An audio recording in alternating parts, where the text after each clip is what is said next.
सिंधुदुर्ग जिल्ह्यातील ऑटो रिक्षांची वयोमर्यादा आता 15 वर्षांवर निश्चित करण्यात आली आहे। यापेक्षा जुन्या रिक्षा रस्त्यावरून हटवाव्या लागणार आहेत। या निर्णय जिल्हाधिकारी तृप्ती धोडमिसे यांच्या अध्यक्षतेखाली झालेल्या बैठकीत मंजूर झालाय।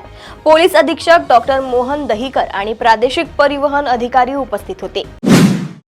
महानगरपालिका निवडणुकींचे उमेदवारी अर्ज संपल्यावर 50% आरक्षण असलेल्या 12 जिल्हा परिषद आणि 125 पंचायत समितींच्या निवडणुकीची घोषणा मंगळवार नंतर होणार आहे।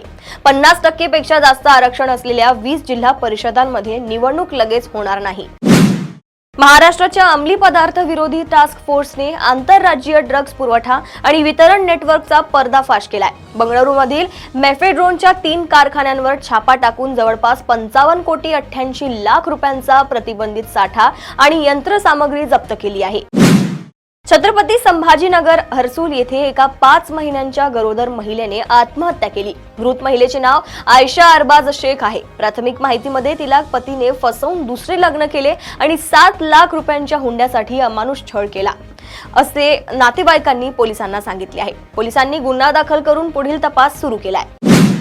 नवी मुंबईत कळंबोली सेक्टर 1 मधील गुरुसंकल्प हाऊसिंग सोसायटीत एका 6 वर्षीय मुलीची आईनेच हत्या केली। 30 वर्षीय महिलेला पोलिसांनी अटक केली आहे। महिलेला मुलीच्या जन्मामुळे नाराजी होती असे प्राथमिक माहिती समोर आली आहे। आगामी मुंबई महानगरपालिका निवडणुकीच्या पार्श्वभूमीवर राज्याच्या राजकारणात एक मोठी आणि महत्त्वाची घडामोडी समोर आली आहे। मुंबई महापालिका निवडणुकीसाठी काँग्रेस आणि वंचित बहुजन आघाडी युतीत आले। या नवी समीकरणामुळे महापालिकेच्या रणांगणात तिरंगी किंवा चौरंगी लढत होणार आहे। मुंबई पोलिसांच्या खंडणी विरोधी पथकाने गोरेगाव येथील बिल्डरकडून 10 कोटी रुपये मागितल्याच्या प्रकरणी 2 महिलांना अटक केली। मराठी अभिनेत्री हेमलता पाटकर यांच्यावरही गुन्हा दाखल झालाय। आरोपींना सोमवारपर्यंत पोलीस कोठडी सुनावली आहे। ठाण्यात ब्रेन डेड घोषित 38 वर्षीय महिलेच्या अवयव दानामुळे 6 रुग्णांचे प्राण वाचले।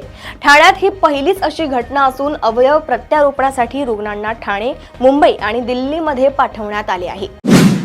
सोलापूर महापालिका निवडणुकीसाठी इच्छुक असलेल्या एका भावी नगरसेवकाची हत्या झाली आहे। अय्यूब सय्यद असं त्या तृतीय पंथीयाचं नाव आहे। अय्यूब सय्यद हे सोलापूर महानगरपालिका निवडणुकीसाठी इच्छुक उमेदवार होते।